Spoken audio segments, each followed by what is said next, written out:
অৰ্থবিজ্ঞানৰ ক্লাছলৈ কপিল কাকতিৰ ফালৰ পৰা সকলোলৈ স্বাগতম জনাইছোঁ আৰু আৰম্ভ কৰিছোঁ উপভোক্তা আচৰণ তত্ত্বৰ শেষ অংশ যাৰ নাম চাহিদা স্থিতিস্থাপকতা। প্ৰথমে আমি চাহিদাৰ দৰ স্থিতিস্থাপকতাৰ সংজ্ঞাটো জানি ল'লে ভাল হ'ব। আমি জানিব লাগিব যে দ্ৰব্য এটাৰ যেতিয়া দৰ সলনি হয়, ধৰি লৈছোঁ বস্তু এটাৰ দাম কমি গ'ল বা বাঢ়ি গ'ল, যেতিয়া দৰটো সলনি হয় তেতিয়া সি চাহিদাক কিদৰে প্ৰভাৱ পেলায়। মানে যেতিয়া দ্ৰব্য এটাৰ ধৰি লৈছোঁ দাম কমি যোৱাৰ লগে লগে আমি সেই বস্তুটো কিমান বেছিকৈ কিনিবলৈ মন যাব, অৰ্থাৎ কিমান চাহিদাৰ পৰিৱৰ্তন হ'ব, এই গোটেই হিচাপটো আমি চাহিদাৰ দৰ স্থিতিস্থাপকতাত শিকিবলৈ পাম। ইয়াৰ আগতে আমি এটা পাইছিলোঁ চাহিদা বিধি, য'ত আমি পাইছিলোঁ দ্ৰব্য এটাৰ দৰ কমিলে চাহিদা বাঢ়ে, অৰ্থাৎ দৰে চাহিদাৰ কোন দিশে পৰিৱৰ্তন ঘটায়, দৰৰ পৰিৱৰ্তনে চাহিদাৰ কোন দিশে পৰিৱৰ্তন ঘটায় সেইটো আমি পাইছিলোঁ। চাহিদাৰ দৰ স্থিতিস্থাপকতাত কিন্তু আমি সেইটো নাপাওঁ। চাহিদাৰ দৰ স্থিতিস্থাপকতাত পাওঁ আমি দ্ৰব্য এটাৰ দৰ সলনি হোৱাৰ লগে লগে চাহিদাৰ কিমান সলনি হৈ যায়, চাহিদাটো কিমান পৰিৱৰ্তন হৈ যায় সেইটো আমি পাওঁ। সেইকাৰণে ইয়াত লিখা আছে দ্ৰব্য এটাৰ দৰ পৰিৱৰ্তনৰ ফলত চাহিদাৰ পৰিৱৰ্তনৰ পৰিমাপ।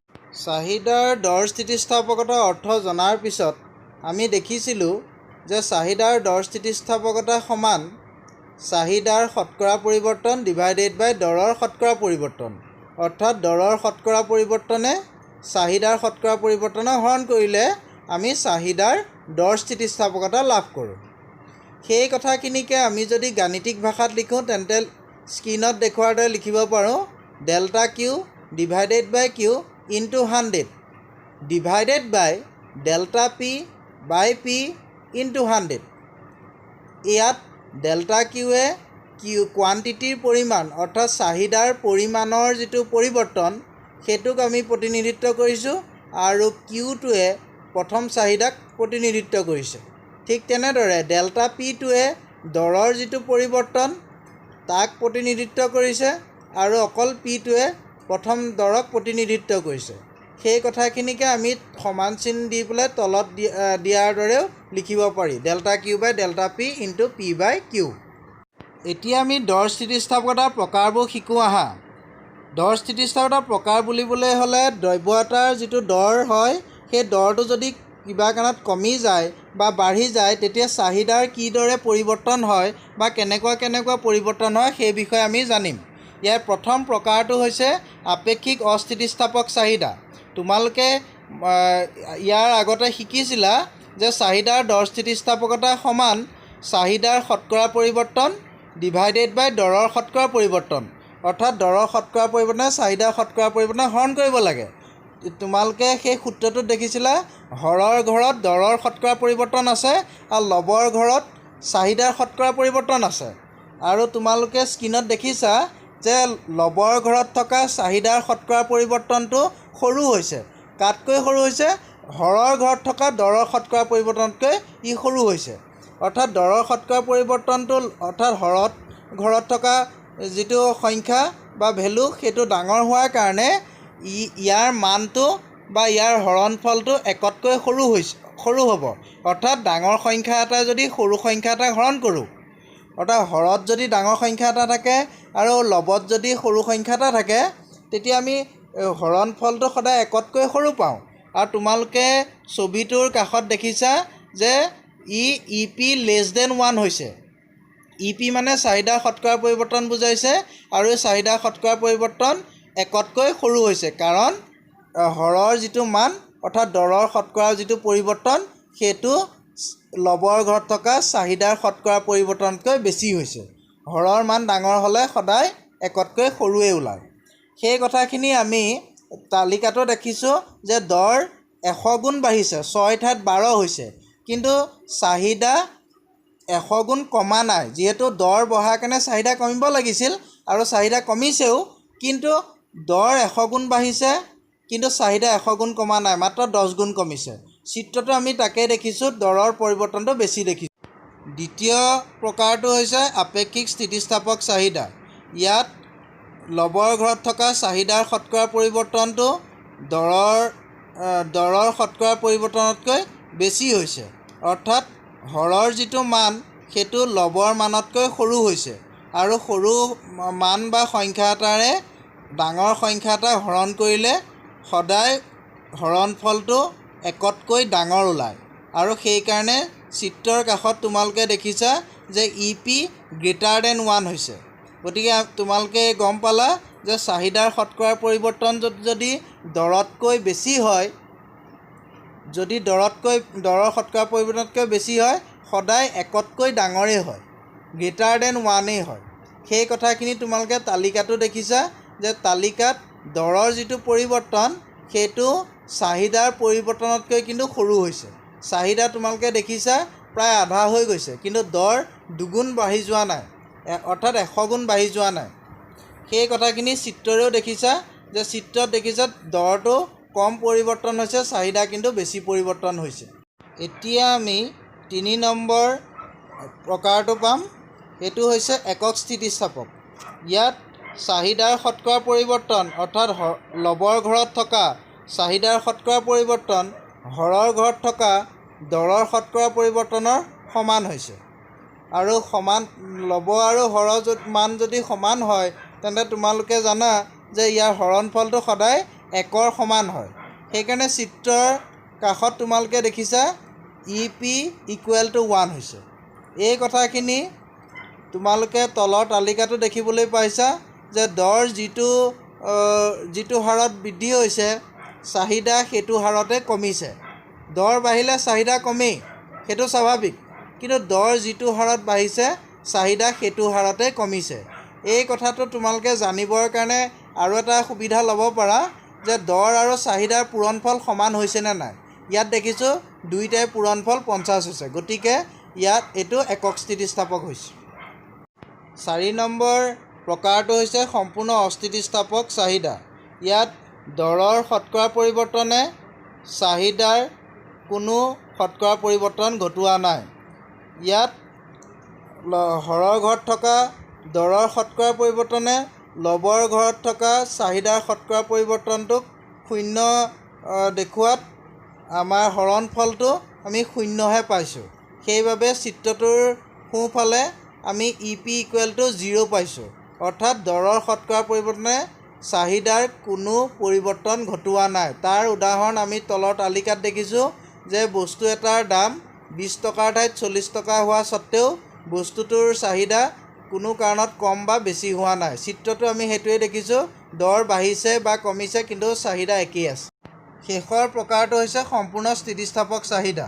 ইয়াত দ্ৰব্য এটাৰ শতকৰা পৰিৱৰ্তন 0 হোৱা অৱস্থাত চাহিদাৰ শতকৰা পৰিৱৰ্তন অসীম পৰ্যায়লৈ যাব পাৰে। সেই তালিকাত দেখুওৱা হৈছে দৰ একে থকা অৱস্থাত অৰ্থাৎ 60 টকা বা 60 টকা হোৱা অৱস্থাত চাহিদা 20 এককৰ পৰা 120 এককলৈ পৰিৱৰ্তন হৈছে আৰু হয়তো এই পৰিৱৰ্তন বাঢ়ি যাব পাৰিলেহেঁতেন। গতিকে এই কথাখিনি আমি চিত্ৰৰেও দেখাব পাৰোঁ। OP1 দৰত চাহিদা ৰেখাডাল আমি OXৰ সমান্তৰাল হোৱা দেখিছোঁ আৰু ই অসীম পৰ্যায়লৈ আগবাঢ়ি যাব পাৰে, অৰ্থাৎ EP = হৈছে। এতিয়া আমি স্থিতিস্থাপকতাৰ পৰিমাপ কৰাৰ উপায়বোৰ আমি পঢ়িম। ইয়াৰ প্ৰথমটো হৈছে শতাংশ পদ্ধতি, য'ত লিখা আছে দ্ৰব্যৰ শতকৰা যিটো চাহিদা পৰিৱৰ্তন তাক আমি দ্ৰব্যটোৰ দৰৰ যিটো শতকৰা পৰিৱৰ্তন তাৰে হৰণ কৰি দিম। দ্ৰব্যৰ শতকৰা যিটো চাহিদা পৰিৱৰ্তন আছে সেইটোক আমি গাণিতিক ভাষাত ΔQ/Q × 100 বুলি পাতিব পাৰোঁ। তাৰপিছত তাক হৰণ কৰিম দ্ৰব্যৰ শতকৰা যিটো দৰ পৰিৱৰ্তন তাৰ সহায়ত, যিটো আমি গাণিতিক ভাষাত লিখিছোঁ ΔP/P × 100, যাক আমি চমুকৈ এইদৰে লিখিব পাৰোঁ ΔQ/ΔP × P/Q। শতাংশ পদ্ধতিৰে যি চাহিদা স্থিতিস্থাপকতাৰ মান লাভ কৰিব পাৰি সি এটা শুদ্ধ সংখ্যা যাৰ কোনো একক নাথাকে। সৰ্বমুঠ ব্যয় পদ্ধতিৰে চাহিদা স্থিতিস্থাপকতা জানিবলৈ হ'লে ইয়াৰ কোনো সাংখ্যিক মান লাভ কৰা নহয়। ই এটা তুলনাত্মক অধ্যয়নহে পোৱা যায়, যিটো আমি দৰৰ লগত চাহিদা পূৰণ কৰি পূৰণফলটো অৰ্থাৎ মুঠ ব্যয়টো যেতিয়া আমি এটাৰ লগত অন্য এটা তুলনা কৰিম তাৰ সহায়তে চাহিদা স্থিতিস্থাপকতা নিৰ্ণয় কৰিম। ইয়াৰে প্ৰথম বাকচটোত তোমালোকে সোঁফালে দেখিছা EP > 1। EP > 1 হোৱাৰ লগে লগে তোমালোকে জানাই যে চাহিদাৰ শতকৰা পৰিৱৰ্তনটো দৰৰ শতকৰা পৰিৱৰ্তনতকৈ বেছি হৈছে। চাহিদাৰ পৰিৱৰ্তনটো বেছি হৈছে। আমি তালিকাখনৰ ভিতৰলৈ চালোঁ। প্ৰথম বাকচটোৰ ভিতৰতে তোমালোকে চাবা দৰ ক্ৰমান্বয়ে কমি গৈছে 6, 5, 4 কৰি আৰু চাহিদা বাঢ়ি গৈছে, যিটো এটা স্বাভাৱিক কথা। দৰ কমিছে 6, 5, 4 কৰি পেলাই আৰু চাহিদা 10, 15, 20 কৰি পেলাই বাঢ়িছে। কিন্তু ব্যয়টো তোমালোকে মন কৰা, দৰ কমাৰ লগে লগে ব্যয়টো কিন্তু বাঢ়ি গৈছে, অৰ্থাৎ দৰৰ মতে ব্যয়টো হোৱা নাই, চাহিদাৰ মতেহে হৈছে, অৰ্থাৎ চাহিদা বাঢ়ি গৈছে, ব্যয় বাঢ়ি গৈছে। গতিকে চাহিদাৰ প্ৰভাৱটো ব্যয়ৰ ওপৰত বেছি পৰাৰ বাবে চাহিদাৰ শতকৰা পৰিৱৰ্তনটো দৰৰ শতকৰা পৰিৱৰ্তনতকৈ বেছি হৈছে। সেইকাৰণে ইয়াত EP > 1 হৈছে। পিছৰ বাকচটো চাবা দৰ 6, 5, 4 হৈছে, চাহিদা 10, 12, 15 একক হৈছে, যাৰ মুঠ ব্যয়টো আমি 60-60কৈ দেখা পাইছোঁ। অৰ্থাৎ ইয়াত দৰৰ যিটো শতকৰা পৰিৱৰ্তনটো সেইটো চাহিদাৰ শতকৰা পৰিৱৰ্তনৰ লগত সমান হৈছে। সেয়ে দৰ বাঢ়ি যোৱাৰ, দৰ কমি যোৱা বা বাঢ়ি যোৱাৰ লগে লগে ব্যয় কিন্তু কমি বা বাঢ়ি যোৱা নাই। কিন্তু 3 নম্বৰ বাকচত দেখিছা দৰৰ পৰিৱৰ্তনৰ লগে লগে ব্যয়ৰো একে দিশতে পৰিৱৰ্তন ঘটিছে। গতিকে দৰৰ প্ৰভাৱৰ ফলত ই <1 বা অস্থিতি। এতিয়া আমি জ্যামিতিক বা বিন্দু পদ্ধতিৰ সহায়ত কিদৰে মাত্ৰ এটা বিন্দুতে স্থিতিস্থাপকতা নিৰ্ণয় কৰিব পাৰি তাক জানো আহা। কাৰণ ইয়াৰ আগলৈকে আমি যিবোৰ শিকিলোঁ তাত অতি কমেও 2টা চাহিদা আৰু 2টা দৰৰ কথা উল্লেখ আছিল। ইয়াত এই পদ্ধতিতহে মাত্ৰ এটা বিন্দুৰ ওপৰত ভিত্তি কৰি চাহিদা স্থিতিস্থাপকতা নিৰ্ণয় কৰা দেখুওৱা হৈছে। আমি OP নট দৰত OQ নট চাহিদা পাইছোঁ, যিটো আমি চাহিদা ৰেখা ABত খুন্দা খোৱা বিন্দুটো দেখিছোঁ C। এই C বিন্দুটোৰ নিম্নতম অংশখিনি হৈছে CB। তোমালোকে মন কৰা C বিন্দুৰ নিম্নতম অংশখিনি হৈছে CB আৰু ঊৰ্ধ্বতম অংশটো হৈছে CA। আমি স্থিতিস্থাপকতা নিৰ্ণয় কৰিবৰ কাৰণে নিম্নতম যিটো অংশ তাক ঊৰ্ধ্বতম অংশৰে হৰণ কৰি দিম। ওপৰত সূত্ৰটো দেখুওৱা হৈছে চাহিদা ৰেখাৰ নিম্নতম অংশ / চাহিদা ৰেখাৰ ঊৰ্ধ্বতম অংশ। এতিয়া CBক যদি CAৰে হৰণ কৰি দিওঁ তেতিয়া আমি হৰণফলটো 1 পাম, কাৰণ CB আৰু CA দুইটা সমান দেখুওৱা হৈছে।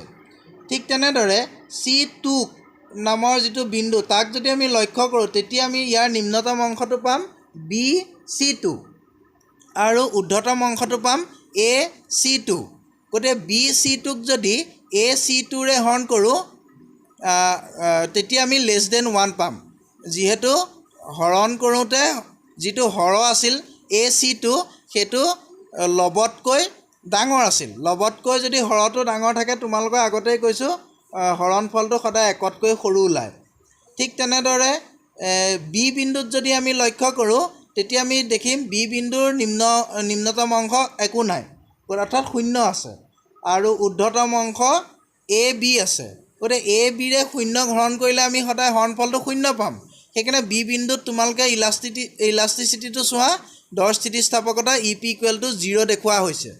ঠিক তেনেদৰে C1 বিন্দুটোত EP > 1 দেখুওৱা হৈছে, কাৰণ ইয়াৰ নিম্নতম অংশটো BC1 যিটো এটা ডাঙৰ অংশ আৰু ঊৰ্ধ্বতম অংশ AC1 অংশটো সৰু হৈছে, আৰু সৰু অংশটো হৰৰ ঘৰত আছে, আৰু হৰটো সৰু হোৱাৰ কাৰণে হৰণফলটো 1তকৈ ডাঙৰ দেখাইছে। ঠিক তেনেদৰে এই বিন্দুটো ইনফিনিট হৈছে। এতিয়া আমি আহোঁ আজিৰ আলোচনাৰ শেষ অংশ, দৰ স্থিতিস্থাপকতা নিৰ্ধাৰণকাৰী উপাদান। ইয়াৰ প্ৰথমটো হৈছে বিকল্প দ্ৰব্যৰ প্ৰাপ্তি। যিবিলাক দ্ৰব্যৰ বিকল্প বহুত দেখা যায় সেইবিলাক দ্ৰব্যৰ ক্ষেত্ৰত চাহিদা স্থিতিস্থাপকতা আপেক্ষিকভাৱে স্থিতিস্থাপক হয়।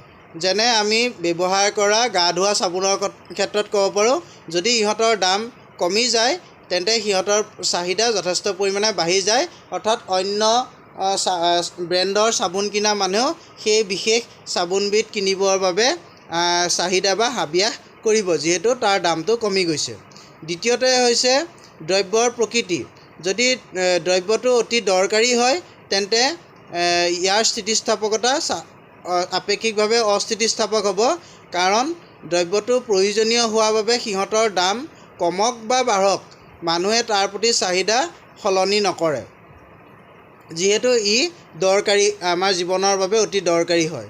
3 নম্বৰ হৈছে উপভোক্তাৰ বাজেটৰ অংশ। যদি উপভোক্তা এজনে বাজেটৰ অতি নগণ্য পৰিমাণৰ অংশহে খৰচ কৰে, তেন্তে আমি বুজিব লাগিব সেই দ্ৰব্যবিধ অতি প্ৰয়োজনীয় দ্ৰব্য হয়। কাৰণ প্ৰয়োজনীয় দ্ৰব্যৰ ক্ষেত্ৰত আমি দামবিলাক সাধাৰণতে অতি কম হোৱা দেখা পাওঁ। যেনে চাউল, যেনে নিমখ, এই দ্ৰব্যবোৰ যিহেতু সকলো মানুহৰ বাবে ভোগ্য, সেইবাবে সেইবিলাক বস্তুৰ দাম সাধাৰণতে কম থাকে।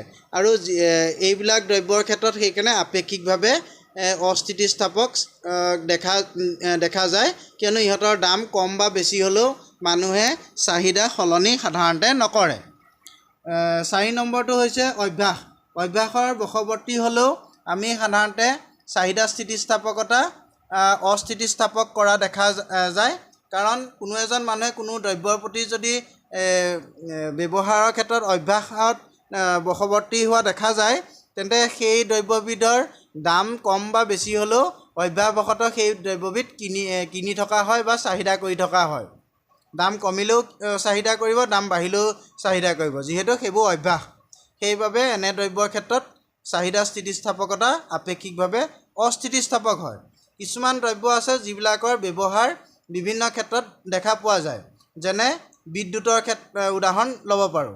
যদি বিদ্যুতৰ বিল বা বিদ্যুতৰ দৰ কমি যায়, তেন্তে আমি বিদ্যুতৰ বিভিন্ন ক্ষেত্ৰত ব্যৱহাৰ কৰোঁ। গতিকে এনে দ্ৰব্যবিলাকৰ ক্ষেত্ৰত যিবিলাক দ্ৰব্যৰ ব্যৱহাৰ বহুতো ক্ষেত্ৰত দেখা যায়, তেনে দ্ৰব্যবিলাকৰ ক্ষেত্ৰত চাহিদা স্থিতিস্থাপকতা আপেক্ষিকভাৱে স্থিতিস্থাপক হয়। 6 নম্বৰটো হৈছে উপভোক্তাৰ আয়।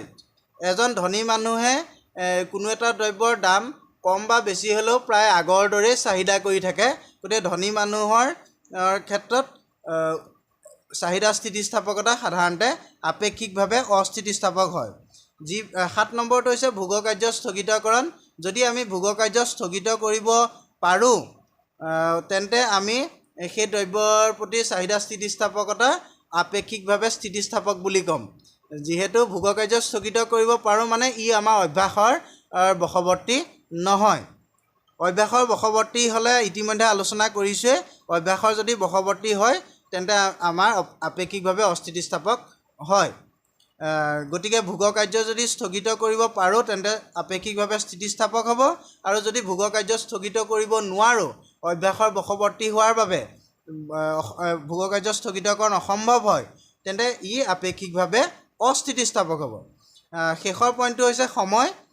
যদি হ্ৰস্বকাল হয় বা কম সময়ৰ কথা আহি পৰে, তেতিয়া দ্ৰব্য এটাৰ প্ৰতি চাহিদা স্থিতিস্থাপকতা আপেক্ষিকভাৱে অস্থিতিস্থাপক হ'ব। কাৰণ কম সময়ত দ্ৰব্য এটাৰ দাম বেছি হ'লেও চাহিদা আমি আগৰ দৰে কৰিম, আৰু কম সময়ৰ ক্ষেত্ৰত দৰ কমিলেও আমি চাহিদা আগৰ দৰে কৰিম। যদি সময়টো দীঘলীয়া হয়, তেন্তে আমি চাহিদা সলনি কৰিবলৈ সময় পাওঁ।